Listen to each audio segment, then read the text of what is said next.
Cuando hablamos de los remanentes y hablamos del éxito, no es importante que, por ejemplo, ahora Amelia pues consiga llegar a Nacional, consiga grandes trofeos, consiga una gran carrera personal. No es lo importante. Lo importante no es tener una buena carrera, tener muchos estudios. Eso no es lo más importante. Lo más importante es que ellos puedan disfrutar del Evangelio. Eso es la clave. Lo importante es que ellos puedan disfrutar del Evangelio. Hay muchos remanentes que se han criado desde pequeñitos en la iglesia, luego se han ido, se han hecho grandes profesionales, pero no han podido disfrutar del Evangelio en su vida. Conozco algún caso, ¿no?, de personas que tienen éxito en su trabajo, en su vida, en ese sentido, pero como no disfrutan del Evangelio, realmente no tienen nada. No tienen nada, ¿verdad? ¿Qué es lo realmente importante en la vida de un remanente? Que puedan disfrutar del Evangelio. Luego ya, después, llega todo. Y cuando se disfruta del Evangelio, luego todo adquiere sentido. Todo adquiere una relevancia. Si no, nada lo va a adquirir realmente. Por eso nosotros tenemos que disfrutar, como hemos podido leer en Gálatas 2:20, ¿no? Somos esas nuevas criaturas, ¿verdad? No tenemos que preocuparnos de nada. Lo tenemos todo en el Evangelio. Cuando nosotros miramos a los 7 remanentes, cuando nosotros miramos sus vidas, vemos a personas que sí, han tenido éxito, ¿no? Pero siempre unido al éxito espiritual. Siempre unido al éxito espiritual, ¿verdad? Y ese éxito que ellos tienen luego en su vida es gracias a que ellos han tenido primero éxito en su vida espiritual. ¿Qué es tener éxito en la vida espiritual? Simplemente quiere decir que yo puedo disfrutar de que Dios está conmigo y de que yo tengo las respuestas de que Dios está conmigo y de que yo tengo las evidencias en el campo de que Dios está conmigo. Es muy simple, ¿verdad? No es nada complicado, lo simplificamos todo mucho porque es la esencia. Esta es la esencia. Luego sí podemos hablar de muchas cosas, estamos todo el año predicando, ¿verdad? Pero ¿cuál es la esencia? Disfrutar de que Dios está conmigo y de lo que Dios hace a través de mí. ¿Cuál es el problema? Que yo no lo hago, que yo no lo consigo, al menos no al 100%. Y esto se convierte en un problema en mi vida. Si yo tengo una respuesta y no disfruto esa respuesta, no es una respuesta. No existe, ¿verdad? No voy a poder disfrutar de ello. Necesito, como dice Gálatas 2:20, lo voy a leer otra vez, con Cristo estoy juntamente crucificado y ya no vivo yo, mas vive Cristo en mí, y lo que ahora vivo en la carne, lo vivo en la fe del Hijo de Dios, el cual me amó y se entregó a sí mismo por mí. Esta es la clave y esto es lo más importante. Tengo que disfrutar de esto las 24 horas. Tengo que disfrutar de esto constantemente, ¿verdad? Yo no dejo de ser padre unas horas al día. Yo soy padre las 24 horas. Una cosa es que mis hijos puedan ir al colegio, ¿no? Y parece que como que están en el colegio me libro, pero tengo que estar pendiente de que si ellos se ponen malitos, recibo una llamada, tengo que ir a buscarles, ¿verdad? Yo tengo que dejarles, tengo que estar atento y tengo una alarma todos los días, por si acaso, nunca he tenido ningún problema, pero por si acaso una alarma a la 1:30, todos los días. ¿Por qué? Porque es esencial que yo esté allí para poder recogerlos. Y luego los recojo y les tengo que dar de comer. Y les tengo que ayudar con sus cosas. Y haz los deberes. Y recoge, o échate una siesta. O vamos a gimnasia rítmica, Irene, o vamos a hacer lo otro. Luego la cena. Todo eso, ¿verdad? Yo no dejo de ser padre nunca. Soy padre las 24 horas del día. Y cuando duermen, también. Porque no sé por qué últimamente Israel se despierta mucho por la noche con mucha tos, cosas así, ¿verdad? Luego durante el día está genial. Y se despiertan y vienen con nosotros y les tenemos que llevar otra vez a la cama y vuelven a venir otra vez al rato noches donde no paran. Soy padre las 24 horas del día. También soy hijo las 24 horas del día. Soy hijo de Dios las 24 horas del día. ¿Por qué no disfrutamos de esto? ¿Por qué no esta respuesta en nuestra vida la gozamos, la utilizamos, la disfrutamos las 24 horas? Es una pregunta que nos tenemos que hacer. ¿Por qué no lo hacemos? Cuando estamos en ese periodo de enamoramiento con nuestras parejas, ¿verdad? Que es el principio, es como que todo es mucho más grande, más profundo y más intenso, ¿verdad? ¿Qué es lo que queremos? Disfrutar todo el tiempo posible con esa persona, ¿verdad? Todo el tiempo. Ya, pero es que está lloviendo, no importa. Nos mojamos, un paraguas, nos quedamos ahí acurrucados. Es que hace frío, no importa. Es que hace calor, no importa. Es que no tenemos dinero, no importa. Porque lo disfrutas de cualquier forma, en cualquier momento, ¿verdad? Ahora ya no, ahora ya... Uy, qué calor hace, quita, que me das calor, ¿verdad? ¿A que sí? Cuando hace frío, ahora que me queda bajito la manta y os peláis con la manta, tiráis, os enfadáis. No me toques con los pies, están muy fríos. Pero antes, da igual, todo es perfecto, ¿no? Quieres disfrutar todos los minutos con esa persona. Con Dios es lo mismo, ¿verdad?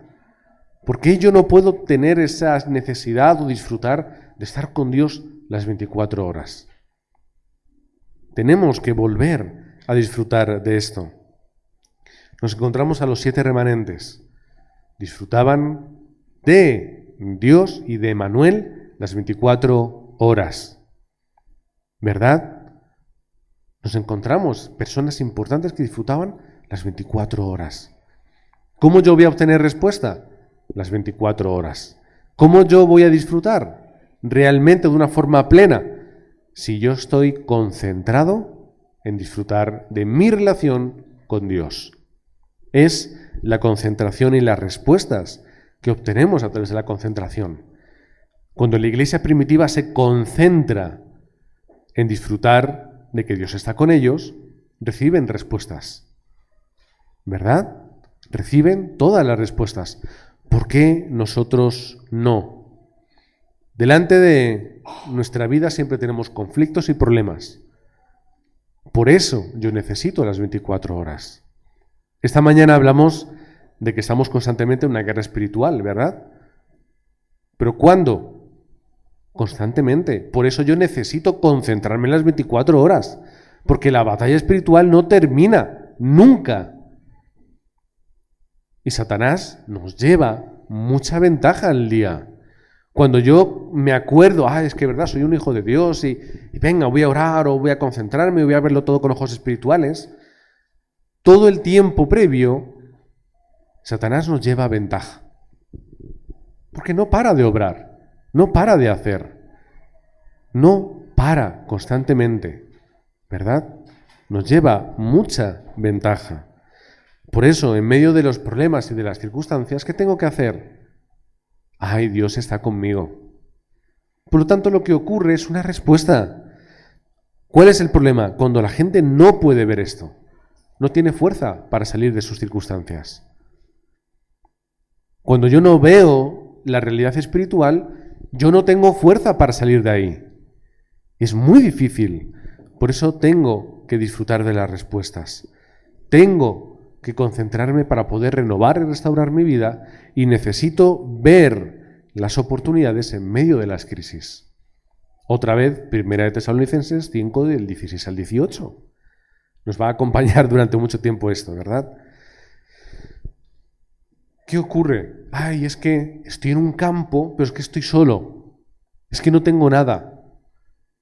No importa. Dios tomó siempre a los remanentes y los llevó a un lugar donde estaban solos, donde no tenían ayuda a veces de nadie, donde no había quien les pudiese sostener, empujar o ayudar. Pero ahí es donde pudieron tener la respuesta de poder conquistar a todos. Y hay veces donde los remanentes estaban en lugares y momentos donde no tenían nada. No tenían poder, no tenían fuerza, no tenían economía. Pero Dios les da la respuesta y les da todo aquello que ellos necesitan. Esta es nuestra respuesta. cuando nosotros vivimos en esta concentración que es espiritual. En primer lugar, llega el horario absoluto que nadie conoce, que nadie puede ver, que nadie puede disfrutar, pero es el horario que Dios tiene para mí. Génesis capítulo 39, versículos del 1 al 6. Me voy a quedar con el 6, los otros los podéis leer en casa. Dice, así que Potifar dejó todo cuanto tenía en manos de José, sin preocuparse de otra cosa que de comer cada día. ¿Qué es lo que tenía José en su mano para poder conquistar el campo? No tenía nada, únicamente su capacidad de concentrarse espiritualmente, de disfrutar de que Dios estaba con él y de poder obrar en el campo de la forma en la que él, sin nada ni nadie, podía hacer. Pero es la respuesta que él tuvo. Nos encontramos a David cuando le responde a Goliat y le dice, tú vienes contra mí armado de espada, lanza y jabalina, pero yo voy contra ti en nombre del Señor del universo, el Dios de las huestes de Israel, a quien tú has desafiado. ¿Qué tenía David para vencer a un ejército de filisteos? Una piedra tenía. Es decir, técnicamente no tenía nada. Pero ¿quién era David? ¿Quién era? No era nadie. Era el hijo más pequeño, el marginado y el apartado de una pobre familia. No tenía nada y no tenía a nadie. Estaba él solo para enfrentarse contra Goliat. Él solo. Daniel 1:17 dice, a estos 4 jóvenes Dios les dotó de sabiduría e inteligencia para entender toda clase de literatura y ciencia. Y además, Daniel podía entender toda visión y todo sueño. Pero ¿quiénes era Daniel y sus amigos? ¿Quiénes eran?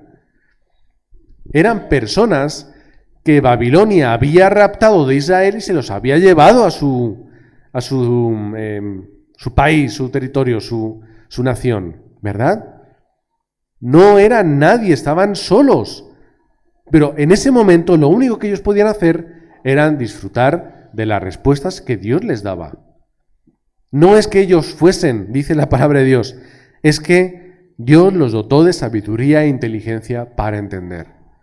Simplemente tienes que concentrarte en lo espiritual, Dios te dará el resto. Hechos 1:1, 1:3 y 1:8 es el horario de Dios para levantar a los testigos en el campo llenos del Espíritu Santo y poder realizar las obras en el campo. Ya está. No hace falta que tengas ni que seas, aunque estés solo y no tengas nada. Dios te lo dará todo, te los dará a todos. En segundo lugar, la respuesta absoluta que tenemos que disfrutar. ¿Cómo hacemos las cosas? Con nuestras fuerzas a veces, ¿verdad? Y luego nos preocupamos. Y nos preocupamos a veces, o siempre, por cosas que son inútiles. Vuelvo a sacar el dato que recibí hace no mucho. Más del 90% de las preocupaciones que tenemos son por cosas que nunca van a suceder y nunca han sucedido. ¿Por qué a veces invertimos tanto de nosotros en preocuparnos por cosas que nos son importantes? Tengo que ver las respuestas en vez de ver problemas. Tengo que dejar de ver problemas y ver las respuestas. Ved lo que Dios puede hacer a través de esos momentos y de esas circunstancias. Una vez más, podemos recordar la iglesia primitiva que Dios tuvo que permitir una persecución para que de una vez saliesen a las 237 naciones. Dios permite para poder cumplir con su obra. Si Dios no permite realmente que esto hubiese sucedido, la iglesia de Antioquía en Hechos 11 no se hubiese levantado. Y si la iglesia de Antioquía no se levanta, nunca hubiese sido el lugar o nunca hubiese sido la iglesia de origen de bendición para que Pablo, para que Bernabé, para que los demás pudiesen salir como misioneros al mundo.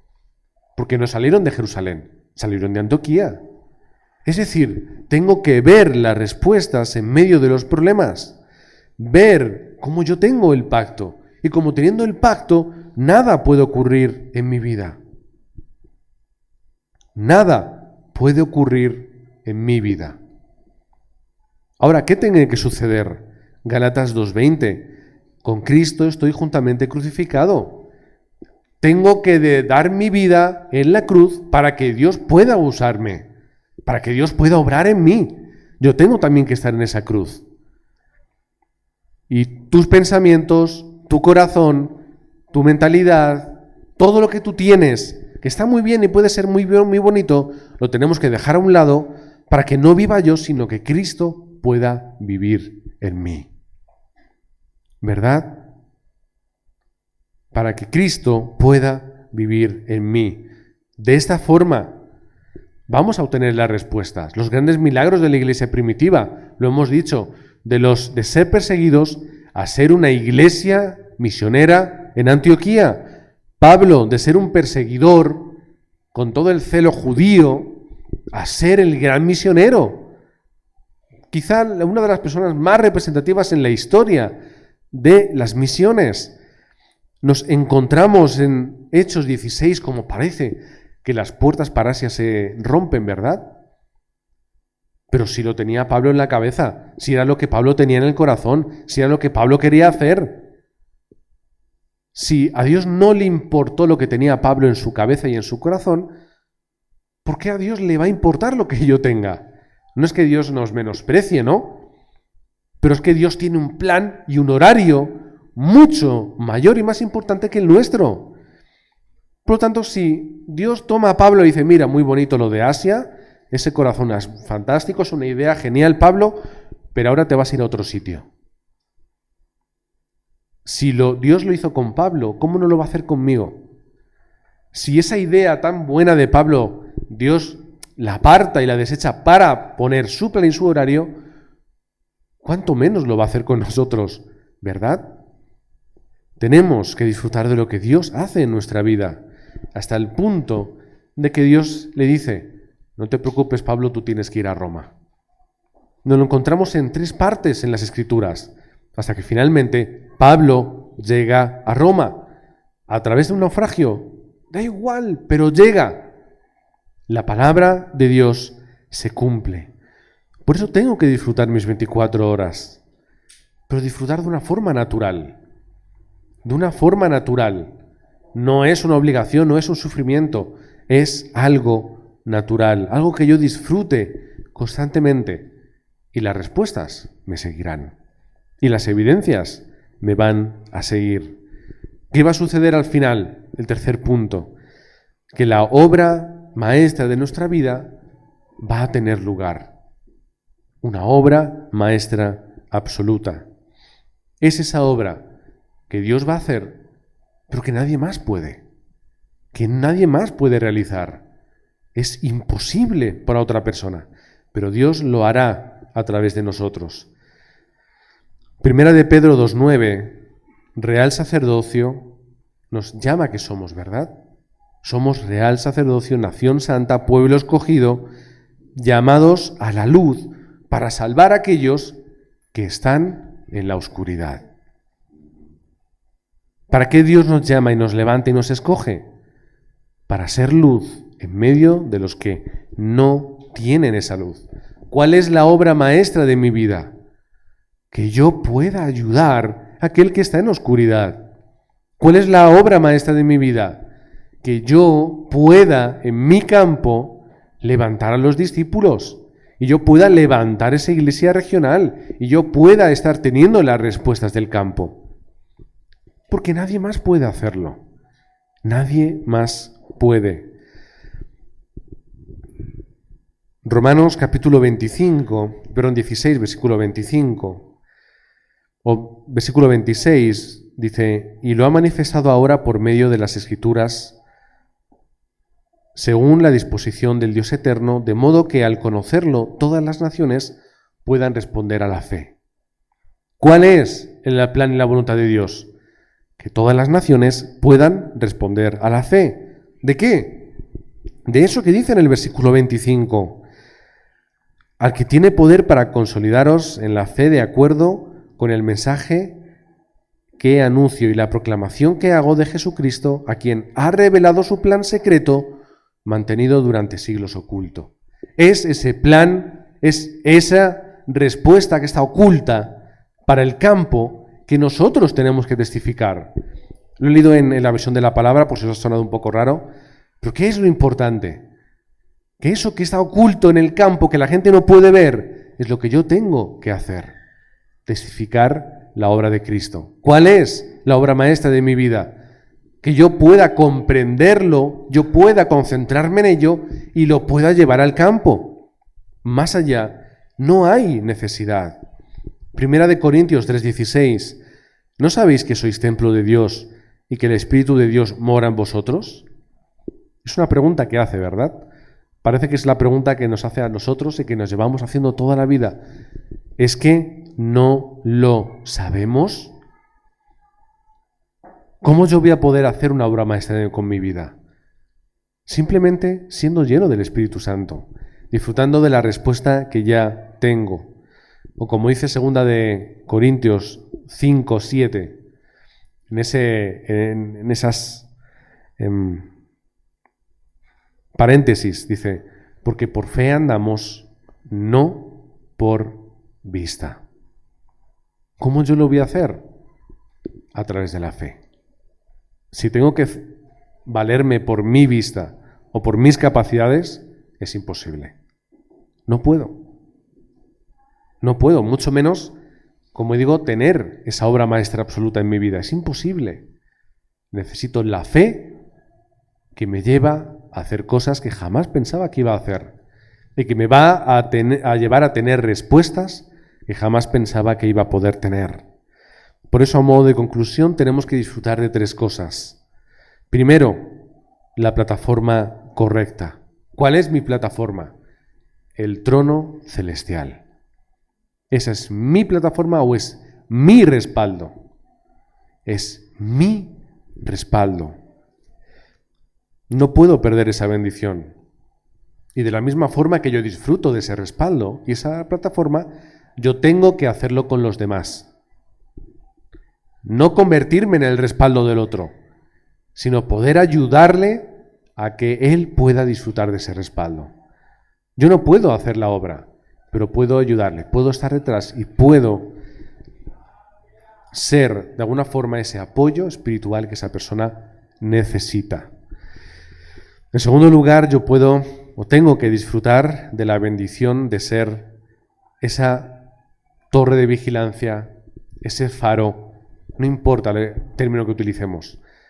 Es muy bonita la palabra atalaya, pero los testigos de Jehová se la han adueñado con su publicación, ¿verdad?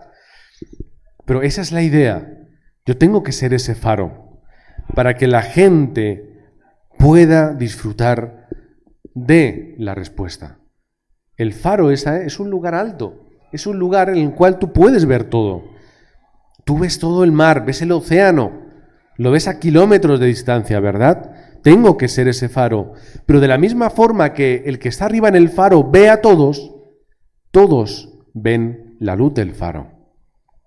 Incluso en la oscuridad, incluso mejor aún, ¿verdad? Una luz en la oscuridad se ve mucho más lejos. Tengo que ser ese faro. Y todo lo que viene a mí, todo lo que yo tengo, todo lo que yo disfrute, que pueda ser como esa antena espiritual. Esa antena que emite constantemente. Es un término que el pastor Río utiliza, ¿no? Esa antena que emite constantemente, que lleva el mensaje, que transmite el mensaje, que comparte la gracia de Cristo a todos los campos.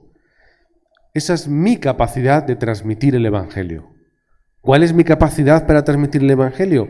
¿Cuál es mi capacidad para obrar en los campos? Tengo que convertirme en aquello que de verdad pueda testificar y pueda llevar ese mensaje a todos los lugares. 237 naciones. Es nuestra oración y es nuestra respuesta. Y no sé si me están escuchando ahora, pero se ha conectado hace poco con nosotros en nuestro discipulado que tenemos en Montreal, Colombia, etcétera, una hermana desde Miami que también nos está escuchando, está con nosotros y que está en el discipulado, que tiene el corazón y el ardor por el Evangelio, el corazón y el ardor por los remanentes, y que además hace poco me envió su canal de YouTube, donde pues tiene solamente 3 vídeos, pero son 3 vídeos en los cuales ella, justamente con su esposo al piano, están alabando y están glorificando a Dios, ¿no? ¿Cuál es su antena? Es esa. Se dijo, oye, pues pastor, ¿tienes algún material para poder ayudar a los remanentes y demás? Le envío el material, ¿no? Aquí tienes, el que tenemos aquí en la iglesia que solemos utilizar. ¿Cuál es su corazón? Ay, yo quiero ser una antena. Quiero ayudar a los remanentes. Quiero de verdad levantarlos. Quiero crear algún contenido en YouTube para poder ayudar a la gente a poder disfrutar del Evangelio, a poder alabar y adorar a Dios, a poder ser llena del Espíritu Santo. No importa. No importa. Tenemos que ser antenas espirituales sin importar nuestro campo, sin importar nuestro talento, remanentes, no importa el talento, la especialidad, lo que importa es que podamos ser esas antenas para poder llegar a todos los campos. Señor y Padre, te damos gracias en ese tiempo por la obra tan perfecta, no que tú hayas hecho o que estés haciendo, incluso por lo que tú harás en nuestra vida a partir de ahora, a través de las circunstancias que nos suceden, a través de los problemas, a través de las circunstancias, a través de esos aparentes desastres que el mundo ve, pero que nosotros a través de los ojos espirituales vemos más allá, vemos la realidad y vemos las respuestas. Te queremos agradecer en este tiempo, Señor, que tú nos levantes, Señor, como esos faros que pueden ver todo y que pueden ser vistos por todos. Que podamos ser esas antenas espirituales, Señor, y que podamos también ser plataforma para que la gente en nuestro campo, en nuestra iglesia, en nuestra familia, en nuestro lugar de estudios o de trabajo, puedan comprender y disfrutar del Evangelio. Oramos en el nombre de Jesucristo. Amén.